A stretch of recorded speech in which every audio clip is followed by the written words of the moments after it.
1935, the Lions win the NFL championship. The Detroit Tigers take the World Series. The Red Wings bring home Lord Stanley's Cup. Joe Louis begins his rise to world domination. This transforms the Motor City into Detroit, City of Champions. And we are off. Crack of the bat. How did I know you were going to say that? I read your mind. We've been broadcasting together for so we long. need a starter's pistol. Yeah. Then the starter pistol sound, and we are on the blocks, ready to go. More of Detroit City of Champions, the podcast. I'm Jamie Flanagan. Charles Avison. And thank you for following us, coming along for the ride. Like, subscribe, collect, leave a comment. We truly appreciate all those things that you do. On those, it's just following it really is pretty huge. Every every comment, every share, every subscription we get, we really appreciate everybody. Yep. We love you guys. Tell a friend. Yeah. Tell a friend. We reached. I didn't put the little thing of over 2,000 downloads. Yeah, that's awesome. Yeah, it's kind of fun. No, it's awesome. Thanks to all those ears on all those different episodes. So truly appreciate it. We're at in the 80s. Well, we're well aware that we have sort of a niche subject, Yeah. and so that's what I mean. Like we really, you see people that have sports shows that have hundreds of thousands of followers and stuff. We know we're a little more of a niche subject, and that's what I'm saying. We appreciate all those who come with us on our little niche journey. You know what I mean? I think the story is. I mean, we recognize that it's a niche subject, but I actually think that it does have sort of a wider appeal the essence of the story is the greatest season that ever happened has been completely forgotten. Oh yeah, and it's people like say we get I understand that there's this concept of it's a Detroit sports niche, but I mean this is I think it does have a little bit broader appeal. We're talking about the foundational era of sports. But these sports have reached so far out of Detroit. Joe Louis, and that's something that seems to me. And so we're talking about Olympics and college track and all those things. And Walter Hagen was the story of golf itself. Yeah, the Red Wings were the story of the NHL itself. I guess what I mean is, what I'm saying is that I recognize that we get sort of pigeonholed into the idea that we are just a niche subject. But it's not. But I think that I think so too. I think that we do have a broader. And it has the finest merchandise. Oh, our merchandise is ridiculous. I need to get jersey. Some merch. I am so happy how this hockey jersey turned out. Yeah. It says Detroit 35 on the back, and I'm I've got 35 on the sleeves. Dude, that jersey is ridiculous. Loving those jerseys. And there's all kinds of the logo that Chris helped us develop, and so you guys, Charles and Chris developed this the crest. Yeah, but you're the one that's rocking the heck. You're rocking the crap out of that thing, man. So. Yeah, but it's just some great merch, and you can get it stickers, cityofchampions.com, and then wearingfunny.com is a place you can pick that stuff up if you dig this. I'm pitching to get this on a beer case. Yeah, they had that as you drive down I-75 on the Russell Industrial Complex place. Right there was that big mural of a big mechanical lion type thing, but it was red and it had Red Wings on it. Oh, really? And it had tiger stripes on it, and it was on some beer company picked it up and used it as part of their marketing for a while. Do you know the logo, the mural I'm talking about? Yeah, I'm not. I haven't seen it. No. Really? Yeah, I don't know. I maybe just haven't noticed it because I drive past there every once in a while. It's really faded right now. It's really maybe gotten faded. Notice, yeah. It's gorgeous. It's I'm kind of sad how faded it is. I hope somebody refurbishes it. But I'm hoping that we can get this logo on a case of beer at some point. That'd be sweet. So maybe we talked to the Eastern Market Brewing Company. They did the City of Champions IPA. Maybe they want to do some kind of a thing with them. This would be gorgeous. Yeah, they got that's the thing. Eastern Market Brewing Company. Ever go to there? They actually have a City of Champions IPA, and it's freaking amazing. We should license this to them. Yeah, you had it that one time, didn't you? I thought you tried it one time. I don't know. No, I'm not sure. It's great. It's really good. But like we said, it's a story of 1935. And it was a different time. And your books, you created the trilogy of books, and you sourced just a ton of material and information from the newspapers of the day, right? And that was one of your main sources was you went through and just and it's been a lot of our stuff too. We try to get as much primary the microfiche. Yeah, as much primary information as we can, primary source. So, but it was a different time, slightly different language. And I remember it came up when we were talking about Jack Johnson and Joe Louis. Yeah. And there was some, and it's not because you get today and things are so, people are sometimes overly sensitive. Yeah. And I'm overly insensitive. Yeah, well, we're just presenting the information as it's read off the articles. There's a couple of articles today, and there's a couple of words in the articles, and we're just going to read them as is, and that is that. They just are. I mean, it's we've had other times we've said stuff like this before, but it's just the text of the day. We're reading it right off, in the attempt to be accurate. Today, if someone wrote that in the paper today, they'd be like, "Oh my gosh, that's like very culturally insensitive." That's but it's not an article today. It's an article from 1935, and we're reading it as a historical document. Yeah. So we're deep into the story today.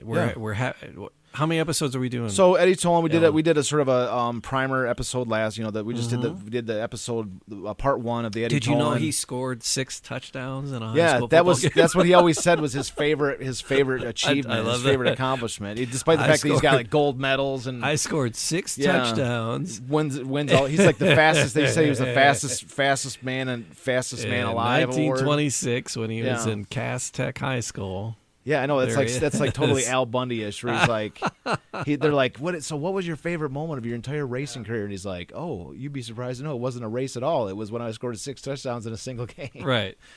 Yeah, I know. He's awesome. Yeah.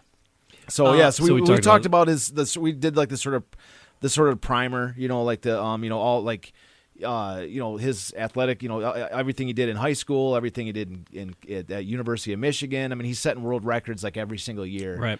And then he goes to the Olympics. He has this dramatic race.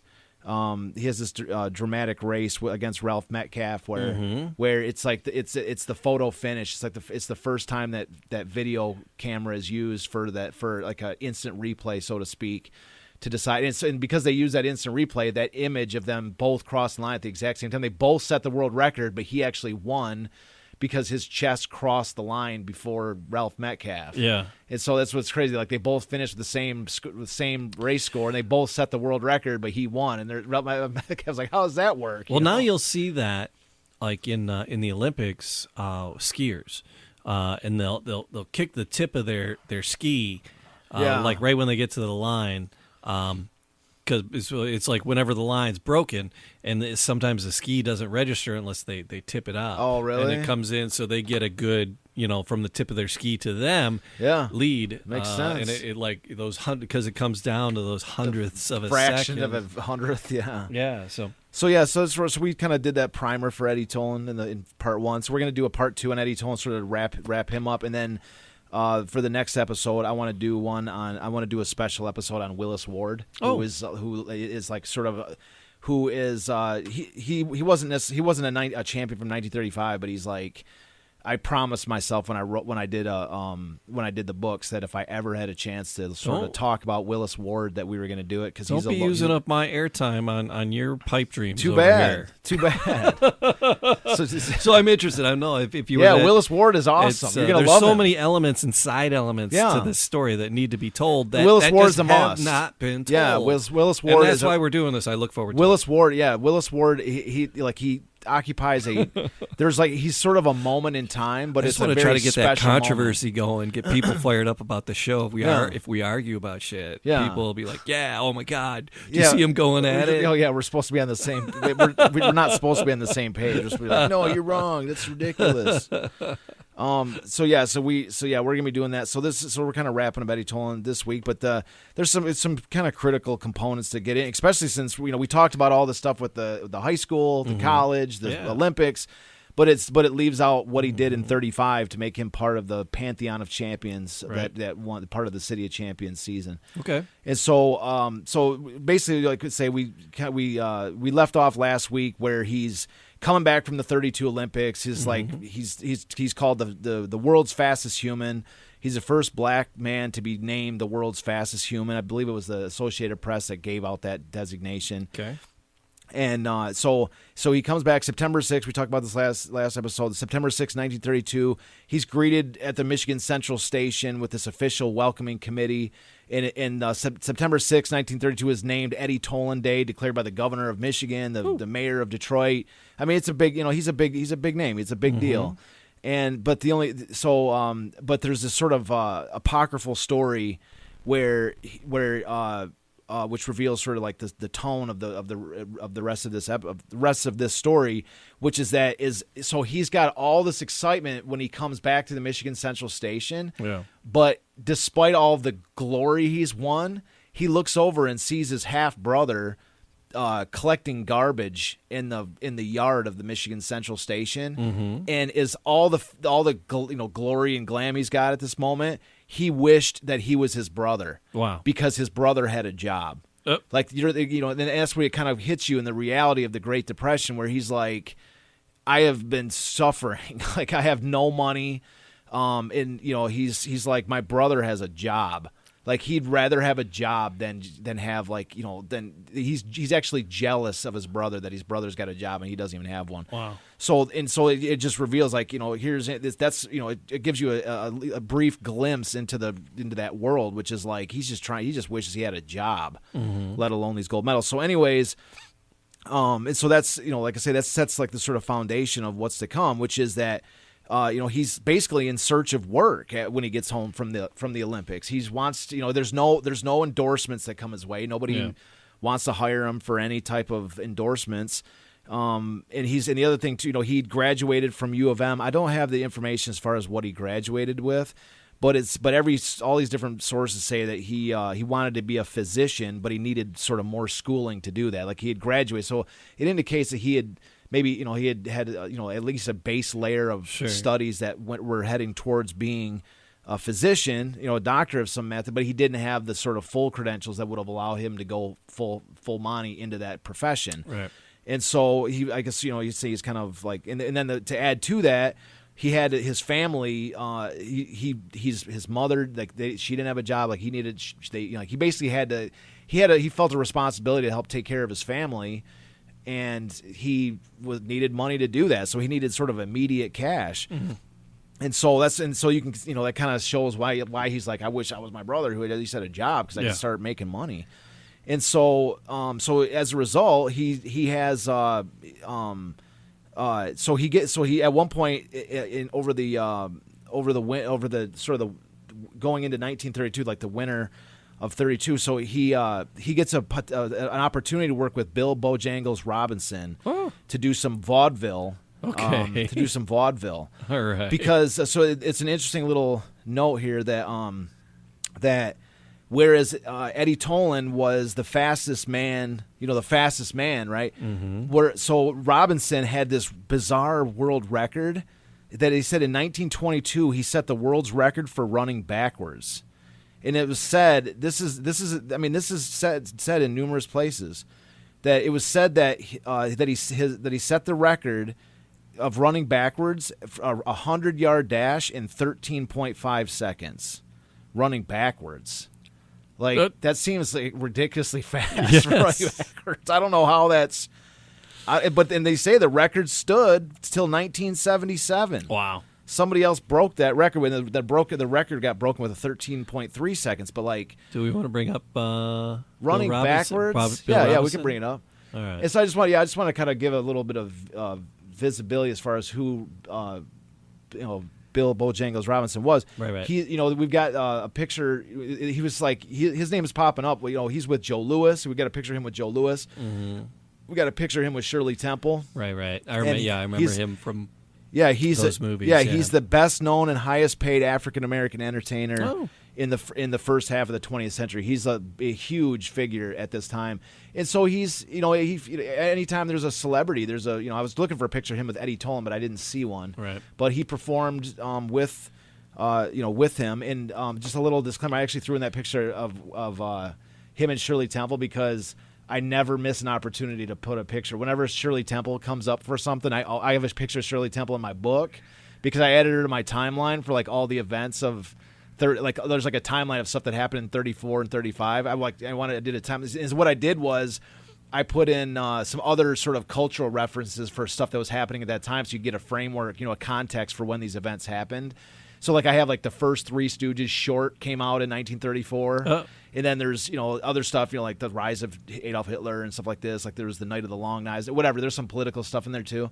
But anyways, there was, like, Shirley Temple's first movie came out. And I was like, so I have to put a picture of Shirley Temple, right? Oh, because yeah. I'm telling you, man, like, I don't know like how macho it is to say this on a sports channel, but like I'm a huge Shirley Temple fan, dude. No, I love it. Oh yeah, Shirley Temple. Growing up, man, it was like the Bill Kennedy after school movie there. Yeah, he'd play those. Rita Bell's.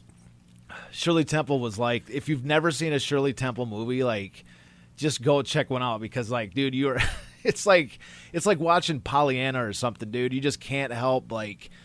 She's just such a fun and happy person. You just feel like you kind of like, especially in these kind of dark world we live in today. Like, like you see Shirley Temple singing and dancing or whatever, and it's it might brighten up your outlook a little bit or something. I don't know, but I've always liked Shirley Temple. I always thought she was just such a she's like so young and she was such an incredible dancer and stuff. She was just so cool. So that's the thing is, so that just for future reference for anything going forward, any of our listeners are watching that, if there's ever any opportunity to throw in a picture of Shirley Temple and to say, to kind of profess my sort of admiration or my fandom for being a Shirley Temple fan. All right, rest assured that it will not be missed. That opportunity will not be missed. So there was Bill, Bill Robinson was dancing with Shirley Temple, and I was like, okay, she's going in the slide. All right. So that's like our signature thing. Especially if you're a Shirley Temple fan too, you can appreciate it. So anyways, that's Bill Robinson, Bojangles Robinson, and so I got a little article here. We got just a few. We got 3 different articles to kind of go through, and one of them because it fills in a little bit of the gaps. Like I can sit here and just rattle off like this Eddie Tolan did this and Eddie Tolan did that, but I think it's a little better if we to read some of the context, the article, just to a couple of little short articles here. Yeah. So this article. This is an article that came out, as we mentioned, so the timeline, of course, September 6, 1932, that's like sort of the pinnacle of Eddie Tolan, glory. That's the official Eddie Tolan day, so September 6, 1932. This article comes out November 28th, 1932, so just a few months after this. And this is a New York Times article. And so this kind of, it talks a little bit, dives in a little bit more about what we were just saying there about, his situation at this moment. So the article header is, and I just want to say this is courtesy. There's a website called SamuelHawley.com, and this is where I sourced this article from. He's got some great stuff on there. He's got some books, some 1930s stuff. All right. And he had this article featured prominently, and it's a New York Times article. He hunted it down, so I wanted to give him credit. So SamuelHawley.com. So anyways, again, so the title of the article, Tolan, Olympic star, appears in vaudeville to help family and finance study of medicine. So here's the article. So Eddie Tolan, the Michigan Negro youth who won the 100-meter and 200-meter dashes in last summer's Olympics, has been working for the last month as a vaudeville actor. He turned in his amateur card, got a job with a unit under Bill Robinson, and since has been appearing on the stage. He had 2 reasons for doing this. He is virtually the sole support of his mother and several brothers and sisters in Detroit, and he wants to earn enough to enable him to continue his study of medicine. Eddie himself could not be reached yesterday. He lives very quietly up in Harlem, attending to his job. His manager, Morty Forkins, who has an office in the Palace Building, is proud of him. He said the latest holder of the world's fastest human title is studious, appealing, and an attraction on any stage. Mr. Forkins is working on several ideas for Eddie's immediate future. Tolan's contribution to the act is a brief lecture. He comes out and explains how he won the races and describes some of them. Mr. Torkins believes Tolan could make some excellent movie shorts. He explained that Eddie has been very popular in his vaudeville tour. Young people and others interested in athletics naturally consider him a major star. Mr. Forkins explained that Tolan knows that his vaudeville time is perhaps limited. The Olympics will be pretty well forgotten by spring. His idea is to make what he can now to help out his family and then continue his education. It was his mother who managed to send him through the University of Michigan. During much of the time, she was the family's sole support. While he was a student at Michigan, Tolan won races all over the country and abroad, gathering several cabinets of cups and medals. After winning his Olympic titles, he was welcomed home to Detroit with an official reception. so you can see it from the article. A couple of the interesting things here is you can see right here that I was under the assumption that they're talking right here that he's about to lose his amateur card. He's not going to be an amateur. And I was under my assumption, because the way that it's kind of portrayed when you read a lot of other stuff, is that that he was just did vaudeville, and then he got his amateur card stripped by the Michigan Amateur Association, almost like it was sort of a Jim Thorpe situation where it was like a surprise to him or something. Yeah. He was like, "Oh my God, I lost my card." Yeah. Just for doing a couple little vaudeville acts. Well, in this article, I mean, he's talking about it. He's talking about it as though he knew that was what was going to happen. Like, I know if I perform and I act out my role as if I do anything that revolves around making money for what I did in athletics, for track and field, that I'm going to be a professional now. I'm going to be graded as a professional. Yeah. So that's kind of the main takeaway, I think, from this article, is that it talks about, or one of the main takeaways is that he's he turned in his amateur card in order to do that. And that also that you see that he's talking about how his mom was like the sole support of him while he was running, and you can kind of see why he feels obliged to get work to support her now. Yeah, heck yeah. Yep. So I thought that was it kind of dives a little bit deeper than just kind of spitting it out on a on a notebook. Yeah. Got to take care of mom. Yep. So it's a good lad for sure. Yep. So that was the first article, and then this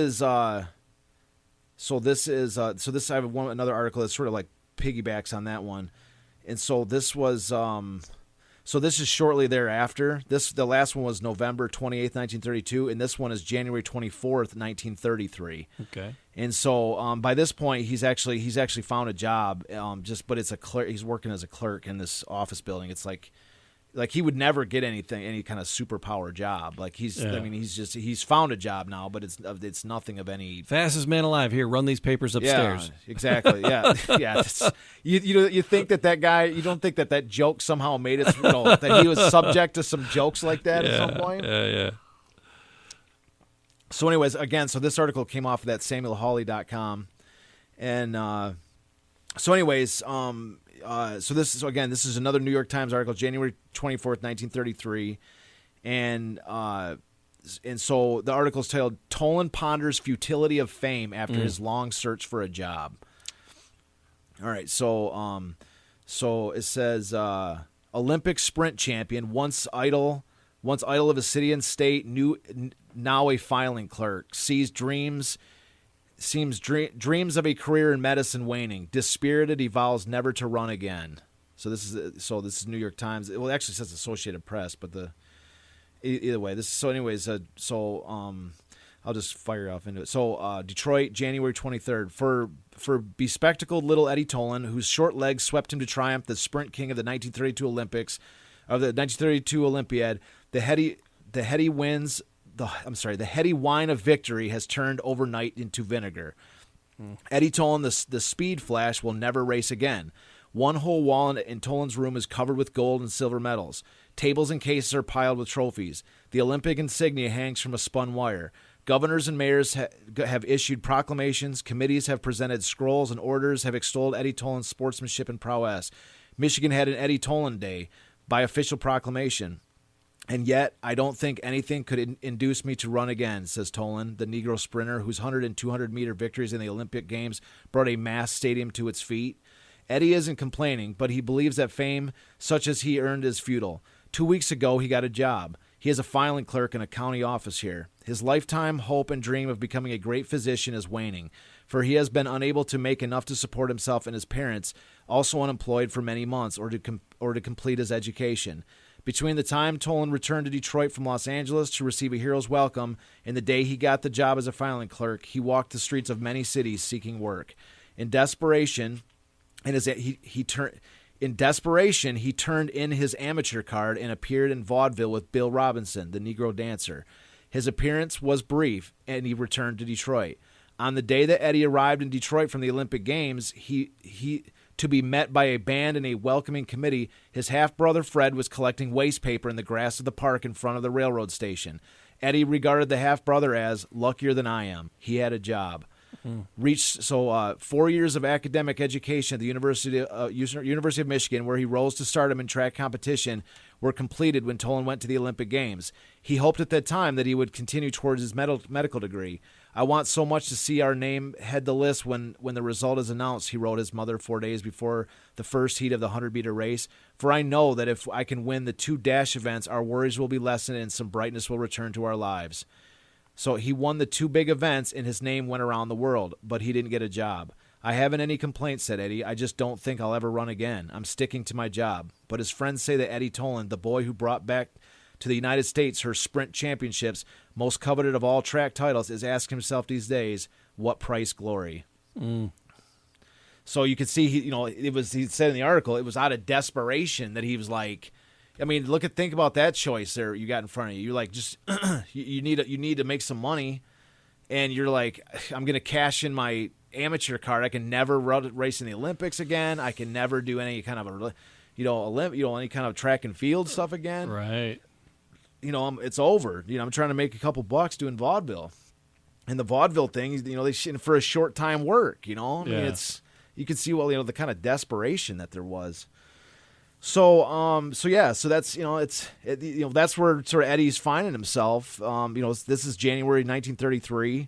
So 33 and so 34 go by, and you can see right there they're talking about, well, this is the end of his career, right? Well, we wouldn't be talking about him if he didn't have a championship at 35. Right. So where did this come from? Maybe not the end. Maybe not. Spoiler alert. That's, well, it's not a spoiler if we're about to talk about it. That's like the core of the issue. So it's not necessarily a spoiler alert. We're presaging the future. We're about to we're alluding to what is about to be spoken of. Yeah. Anyways, lo and behold, there's a national sprint. There's a professional sprint championship in Australia. Oh, okay. And it's the way that I read this thing. I'm not sure even if it's around anymore, but I think the way that what was going down was that Australia was looking for something to be like an international, like to make themselves like the spot internationally for something. You know what I mean? Like they wanted to be the something, the best, like the home of, like whereas Britain was the golf home, and yeah. I think they're like, we can be the sprint home or something. It's so anyways, they were huge into track and field. I don't know or maybe they just had a natural interest in track and field or something. But in either case, there was a professional sprint championship in Australia in 1935, and it was the World Championship Sprint Championship. All right. Okay. So Eddie Tolan goes. I know just the guy. Yeah, we know just the guy. So Eddie Tolan. So March 13th, 1935 is the final day for this World Pro Sprint Championship, and I've got the actual article from the day of the race. And so I was fascinated with it because I'd never read this. And again, this is just as the internet moves forward, it's I finished my 3rd book in 2014. So that's an infinity ago. It was 8 years ago. Yeah. And so since that time, there's been so much information dump online, people putting out websites, different stuff for their. Sure. So this is off of a this is off of a website. So it's a WordPress account. So this is thefunkyrunner.wordpress.com. So he's probably got all kinds of racing and track and field stuff. So we want to thank Funky Runner, and anybody that would go visit his site would be cool. I really appreciate his documenting this stuff and finding these articles, because this talk about a niche subject. This is about as niche as you get. Yeah. But it's fascinating. It's a full article of the 1935 Sprint Championship. It kind of summarizes these races with Eddie Tolan at the center. And I don't have a source for the actual article itself. It doesn't say that, but I do have the writer, and the writer's name is H.O. Balfe, or Balfe, H.O. and then B-A-L-F-E. So H.O. Balfe was the writer for this article. So anyway, I'll read the full article because it tells the story of this is Eddie Tolan's signature claim in 1935 was winning. So he's this is a spoiler. He wins the championship in this race. Okay. So so there is a new professional sprint running champion of the world. Eddie Tolan, scion of African Negro stock long settled in America, has captured the title from the Australian holder Austin Robertson of Melbourne, who won it in 1933 and held it previously in 1930. At the end of this month, Tolan will return to his hometown, Detroit, USA, with 500 pounds in his pocket and the distinction of being the first athlete to hold an Olympic sprint championship, the apex of amateur endeavor, and a world's professional champion at the championship at the same time. The title went to Tolan when, in the presence of a crowd of 20,000 people at the Exhibition Oval, Melbourne, last Wednesday evening, he dashed first across the line in the concluding event of the series, the 220 yards with Robertson, Roberts, and McFarlane in desperate but vain pursuit. In this race, Tolan won by 6 yards after an exhibition of furlong running that has never previously been equaled at a professional sports gathering in Australia. At the first of the 2 championship meetings a week before, Tolan had won the 75 yards dash by a half yard from Austin Robertson and Tom Roberts in 7.5 seconds. The same night, Tolan took the 100-yard test, with Robertson and Roberts only inches behind him in the places in 9 3/4 seconds. In each of those events, Tolan's performance was all that might have been expected from an Olympic champion. But for sheer brilliance, today's run in the 220 yards transcended anything he has done during his 3 months in Australia. And so the headline for this: a wonder run.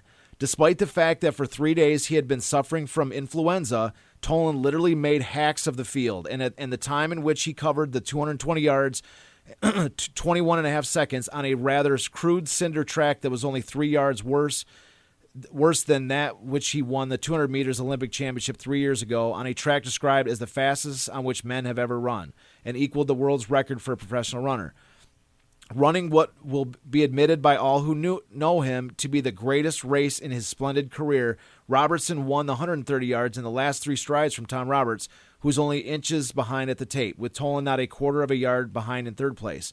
The time for this event, 6 out of 16 seconds, is equal to 6 1/4 yards better than even time, provides all the evidence necessary of the pace at which the 130 yards was covered. I said in the referee last week that the Australians would show to best advantage over the Sheffield distance to which they are thoroughly accustomed, and Tolan is not, and so it proved.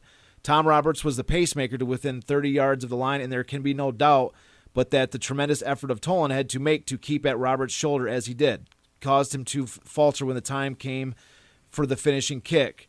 Roberts was then moving at his fastest, and the crowd was acclaiming him the victor when Robertson came thundering along like a charging warhorse and hurtled through the tape to win magnificently. It was a finish that transported the crowd to the seventh heaven of delight. Okay, this is one of the things I wanted to read about this article. I wasn't going to read this whole thing, sure, except for the fact that like the way that this once again brings out this 1930s flourish with like the poetic words. And I think this last bit is where the first bit is like there's a bunch of like 62 seconds and all this different stuff is a little bit kind of run on, but so anyways, this is where it gets good, because Tolan basically has to win this final race to win the professional shrimp championship, and this is where it's gonna be like the crescendo of amazing. It was reached this last night. This is the last like sort of like the flourish here. So could Robertson repeat that glorious victor when he met Tolan and the others in the 220 yards? That was the sole question engrossing the attention of the huge assemblage in the hour that elapsed between the two races. The air was electric with excitement. The nerves of everybody was tense to their limit. Coolest of all were the men on whose speed and courage anticipation fed. I saw the 4 champions in their dressing rooms half an hour before they were due on the track for the final race of the series. They were resting on their tables and chatted unconcernedly. Tolan chuckled when I asked him what happened in the 130-yard test. It was just too bad, he said. Those fellows were too fast for me.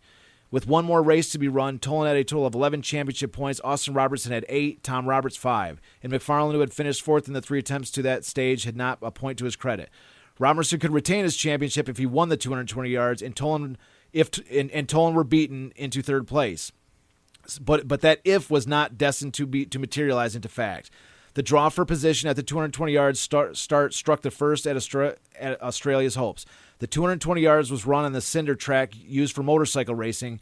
Careful rolling and watering had packed the surface down firmly, and that track, though rough and somewhat uneven in places, was fast. The contestants ran in lanes and at the start, and as usual was staggered.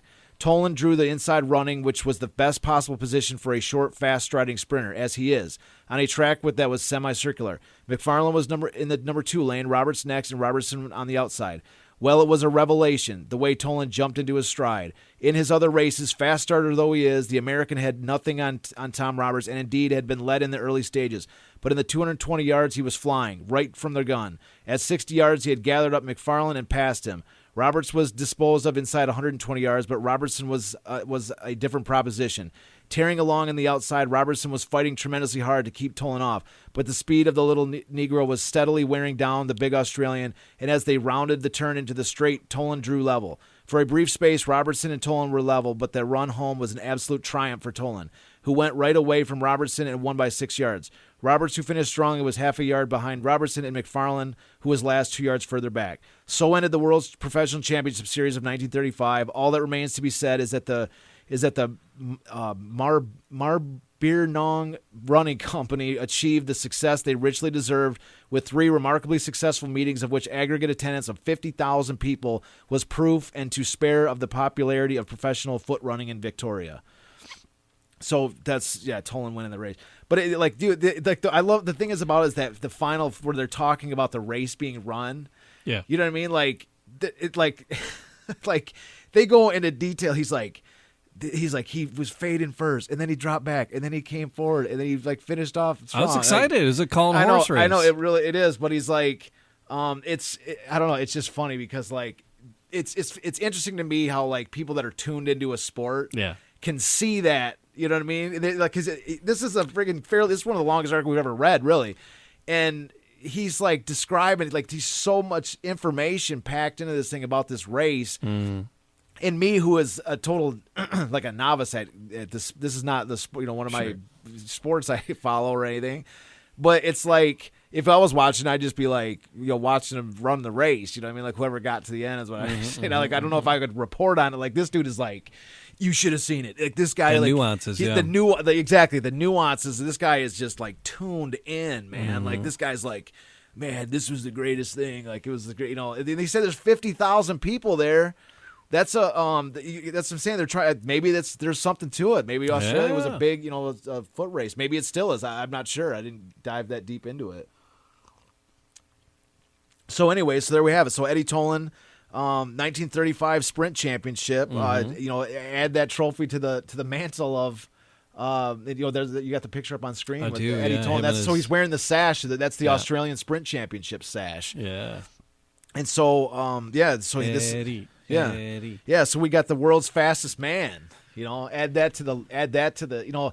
Anytime anybody wants to say what season, was that really the greatest season of all time? It's okay, well, who do you got to put up against the Tigers, Lions, Red Wings, right? Okay, great.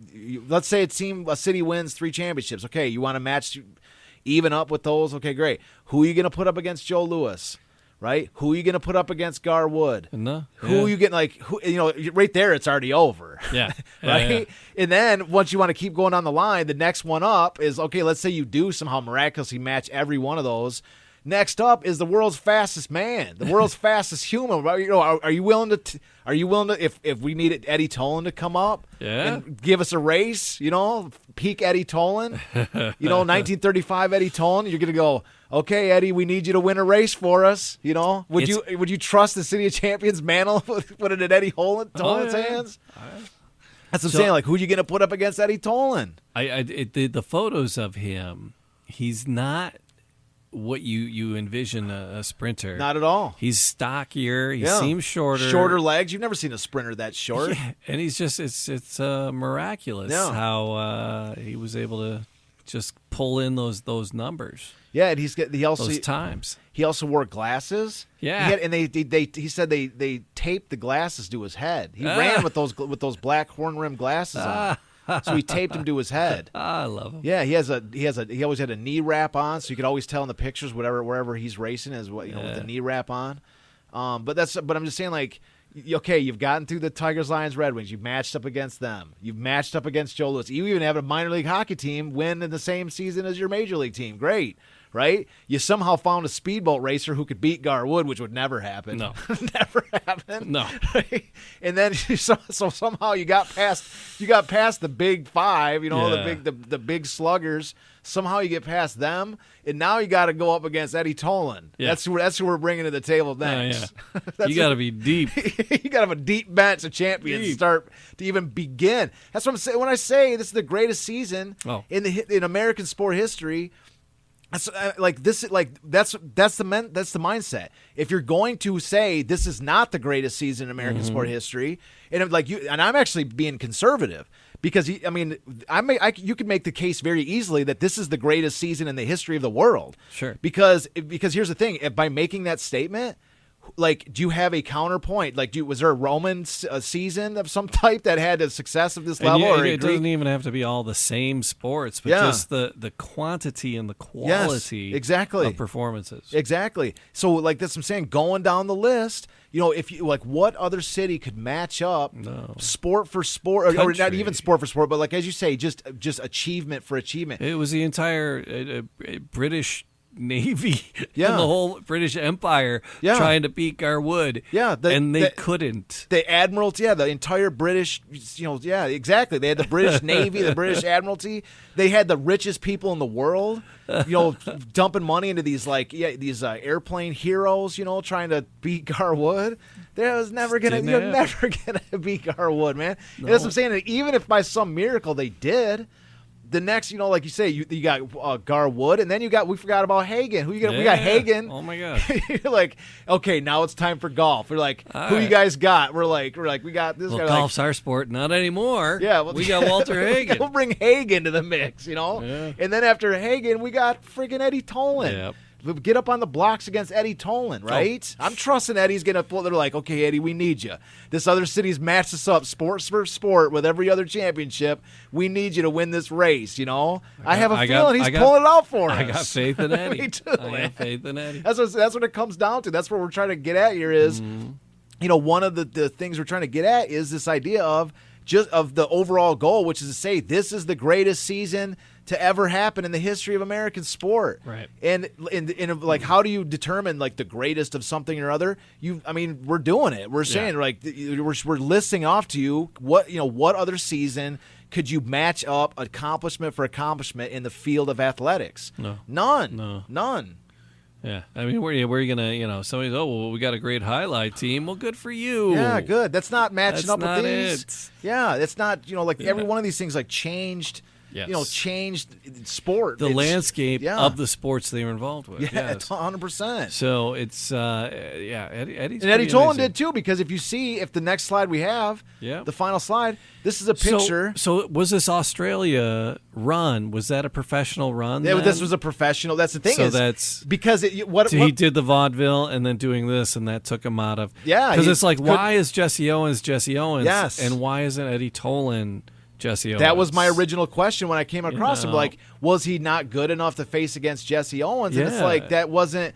That it never happened because Jesse Owens was at this time running for Ohio State, and so we got a great picture up here on the screen. This is a famous photo. You see this if you look it up, you'll see it quite frequently. I have a different variation of this in my book, but this is 3 of the greatest runners of the 1930s, and in black runners specifically. In this photo, we have Eddie Tolan at left. In the center, we have Willis Ward, who we're going to do a special episode next week. Oh, okay, cool. Or next episode, and then also in Jesse Owens is on the right.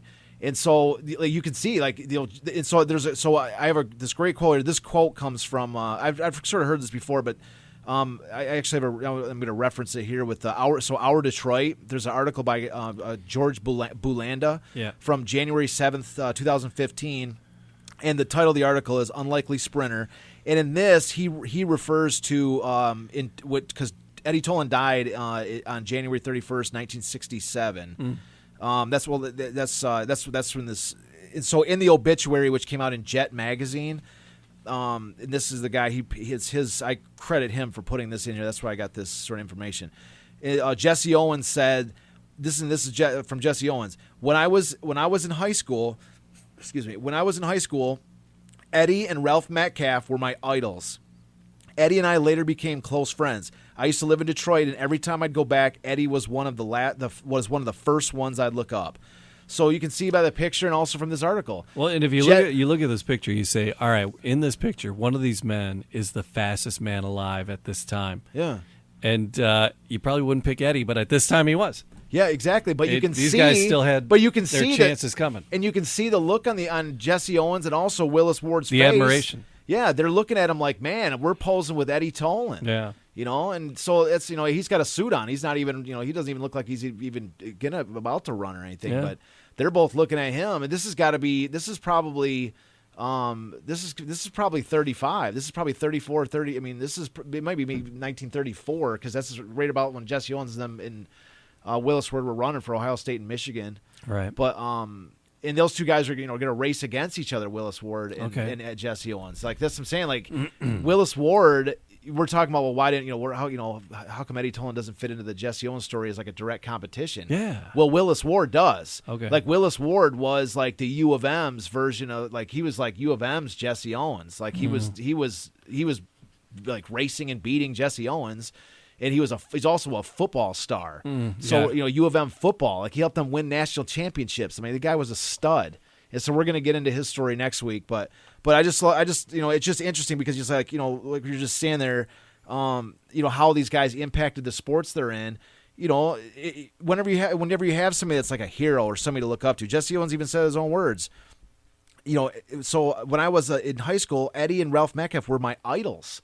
They were his idols. That's what we looked up to. Wow. And he's got and then the fact that he was like, on the track, he's becoming a track star, and here's Eddie Tolan coming out there to meet him, and hey, I'm Eddie Tolan, I'd be giddy as a schoolboy. Yeah, that's his. So that's what he's saying. Like, there was an idol in his midst. There was a champion in his midst. So, so that this is Eddie. He was not insignificant. And his name is not sort of as well known as some of these other people that we talk about. It's certainly worth giving him his bringing his name back for the show. I was so excited to get to this part of the story because, like I said, I know nothing about sports.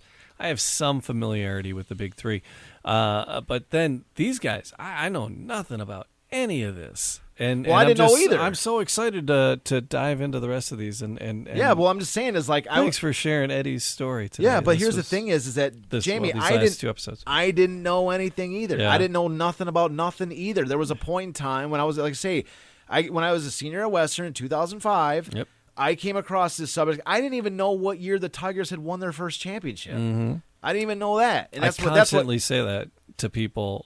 But I didn't even know when the Tiger, like we looked it up in this old Detroit Tiger media guide because I didn't even know that. Yeah, you know what I mean? Like this is not something like, and this is, I think that's an important component for people to understand is one of the biggest difficulties I've had with bringing this story back is dealing with I don't know if the right word is egos or pride or whatever, because Detroit sports, a lot of people, this is like a part of their identity. Oh, yeah. Like what do you do? What are you interested in? Detroit sports. I'm the biggest Tiger fan. I'm the biggest Lions fan. I'm the biggest Red Wings fan. Whatever, right?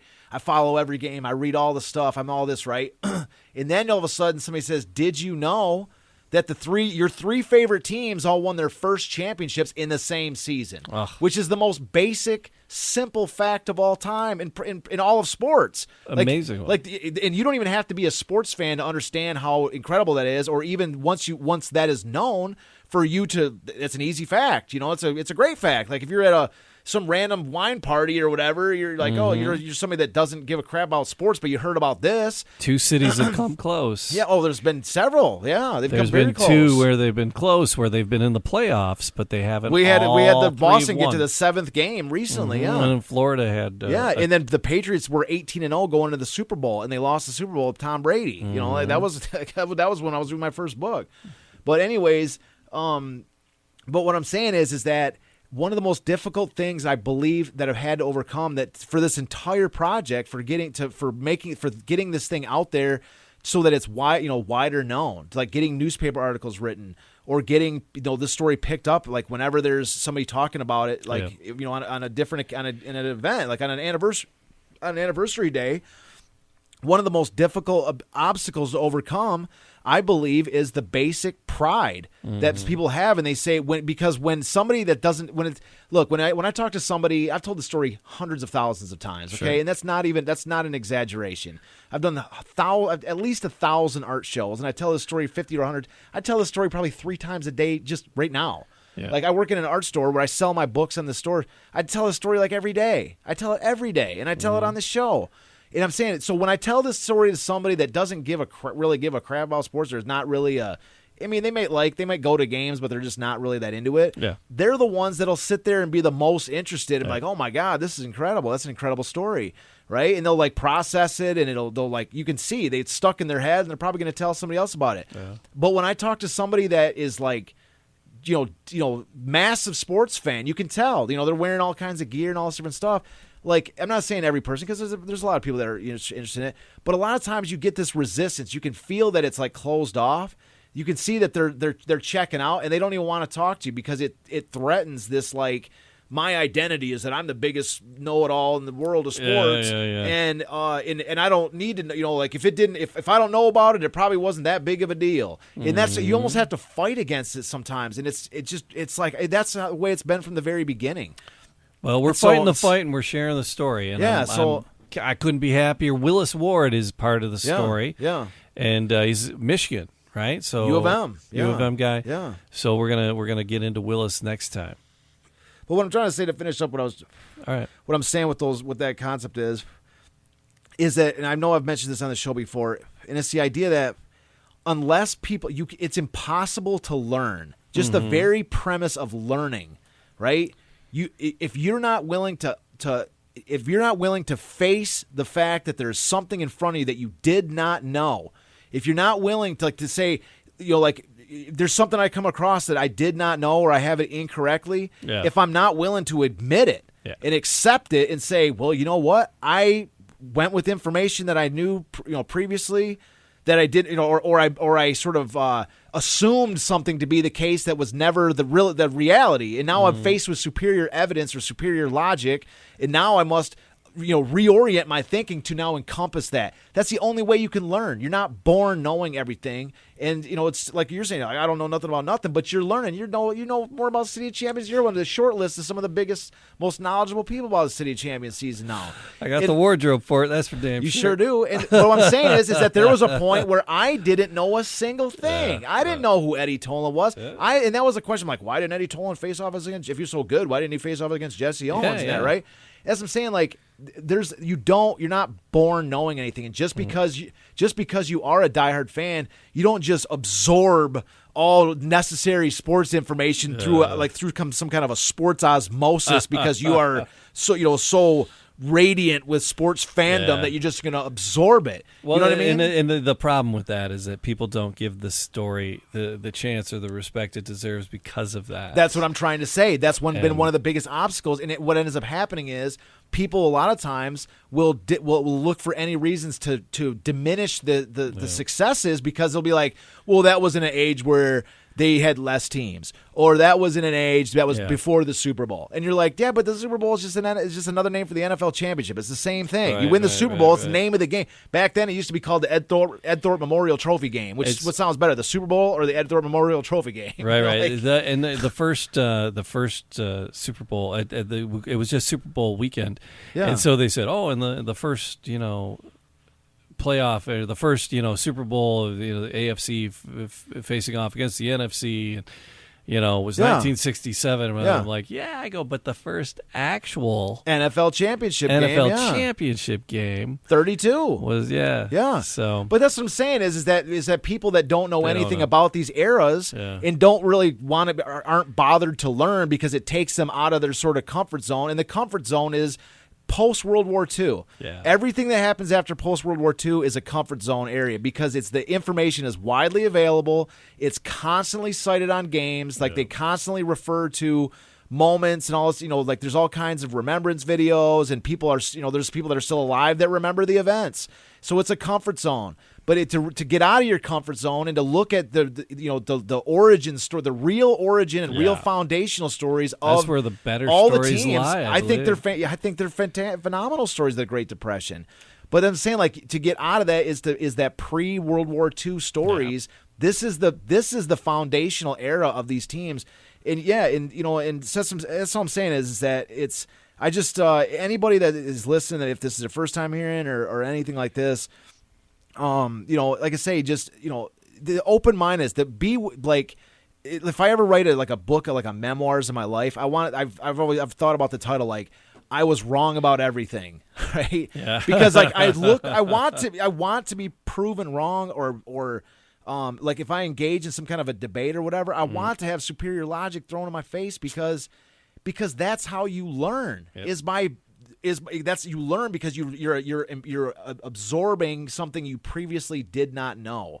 And that's the battle that's being waged, as far as reinserting the story of the City of Champions season into our collective understanding of how Detroit sports became the way that they are. All right, well, and next week we're going to visit Willis Ward a little bit more. I can't wait. I'm looking forward to him. Cool. All right, so like, subscribe, leave a comment.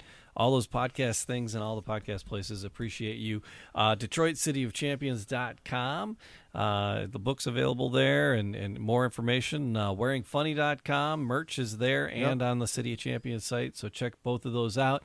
And thanks for being with us. We'll do it again next time. It's Detroit City of Champions, the podcast.